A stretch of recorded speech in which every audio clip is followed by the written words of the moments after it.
Hi, I'm Daniel, and Phoenix and Ham was an adaptation of something with little breathing room, so it had to change a lot. However, season 1 was interesting with the great two main characters and world. It got even better by the reveal near the end that changed so much in a superb way, making it way better on rewatch. It's a great show that I talked about in this top 5 video, although it is a very old video. So, Season 2 was announced all the way back in December 2019, and it really took a while for it to release with no more information about the season. The show is high budget and expensive to make, and there was the virus that delayed the season a lot. Continues the cliffhanger, and will succeed at that. This is mostly for your free, but I might bring up some things that happen. Start with the intro. Last season has Backfit, which was good, but kinda typical.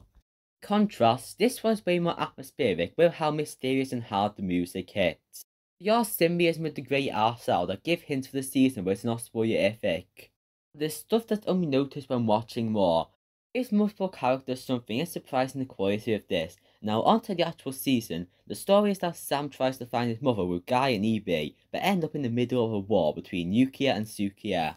It's a typical plot of a war that shouldn't be one, and the reasons for them disagreeing is petty. Both sides are shown to be corrupt and in the wrong, and the characters we know are separated between the places. Ethical historical comparisons to the Berlin Wall separating two sides, but also developing weapons to bomb the other. I think Zookia is the communist side since the plus for community and the anthem sound similar. Moving on from that comparison, the war story is a bit overused and it feels there's no consequence for the actions. Oh yeah, the main characters are here as well. They are separated when Sam and Guy used to be the main duo. Sam and his mother are spies working with Yookia, and Guy and Evie are in Zookia, where Guy gets a job inventing for them. Which does more interaction aside from the start and one episode in the middle. There was potential for more conflict between them instead of having individual conflict with other characters. First season is barely brought up, and the big reveal of the chickeraffe wasn't here unfortunately. Completely new locations seem to didn't plan this. I think there was a brief idea of his mother but weren't sure about anything else when making season 1. This wasn't set up before and there's a yes clear structure. In season 1 they're going from A to B with things happening in between. This doesn't have that same feel of only 10 episodes instead of 13. There is yes story here, it's more overarching but I preferred the more one-off stories mixed in during season 1. However, there's definitely some great episodes and moments here and it avoids being dragged out. Trying to get the Muriak and Muri back doesn't take too long. On a side note, I hate that name. Some stories are weaker than others, but I got the expansion here. It's a very strange turn to take the show in, for what it is, it's quite good, although I easily pick season 1 over this. Animation of Phoenix and Ham remains great.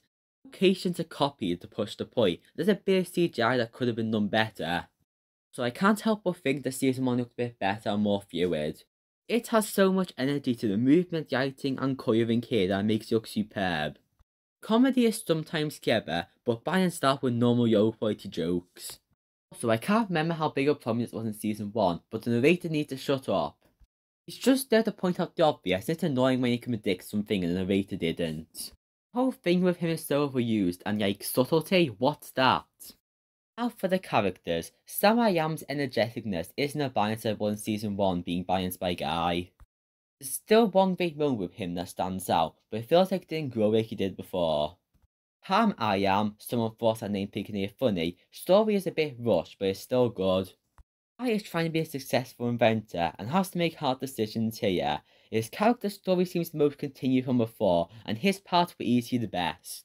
eBay also joined them, and is more open to the idea that isn't a good versus evil of Yookia and Zookia. Escapes past the wall and meets a Yookia named Yookia. It was better than I thought it would be with a typical design, looking like El Macho's son and the guy in Horton Hears a Who.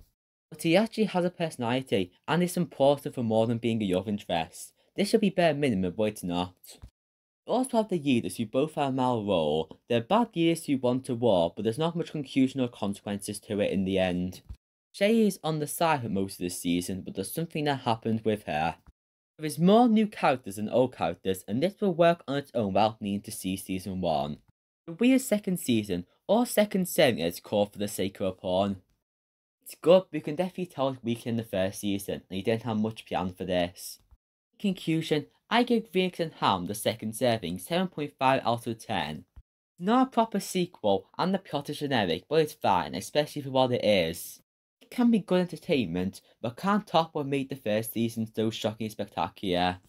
This wasn't the show finding its footing and getting better like I thought it might be. It's worth a watch, and if there's more Green content, we should see them out again because he was the best character in just 4 minutes of screen time. Well, at least I want to watch the intro yet.